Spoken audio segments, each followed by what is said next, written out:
procesov. Prvi je znal cel slovar na pamet, drugi pa je znal vesti naravnice. Oče jima je dal konja, da sta lahko odjezdila na dvor.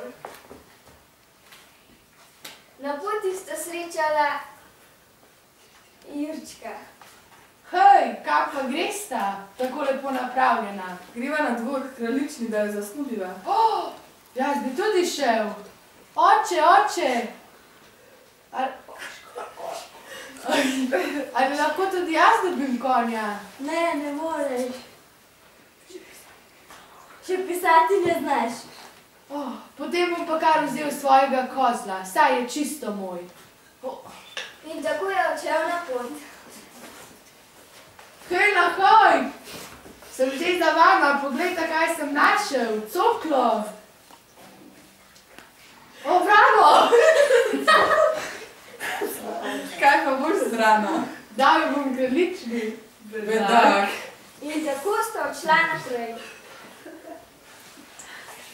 Hej, nahoj, poglejte, spet sem tu. Poglejte, kaj sem našel, cokljo. Ali boš tokrat tudi dal kraljični? Seveda. Bedak.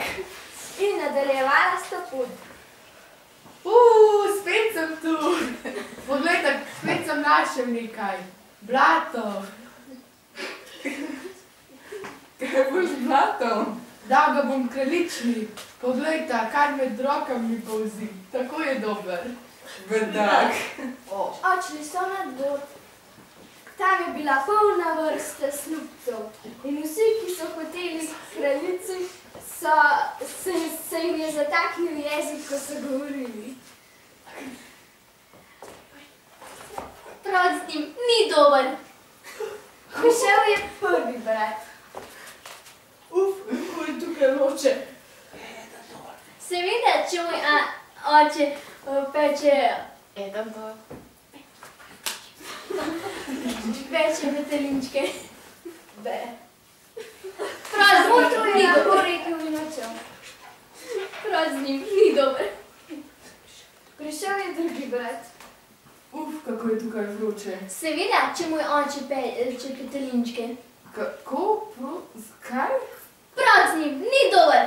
Odšel je. Prišel je Jurček. Kako je tukaj vroče. Seveda, če moj oče peče petelinčke. Ali lahko tudi jaz pečem mojo grano?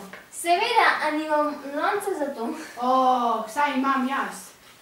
Super, vendar nimamo preliva. Tudi to imam. Super. In kraljična je bila vsa presrečna in zadovoljna. Tebe hočem, tebe mene zauža. In poročila sta se. Pisarja.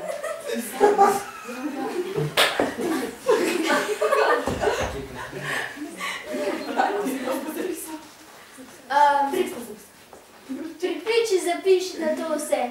Naj bo jutri v časopisu. Ta-da-da-da.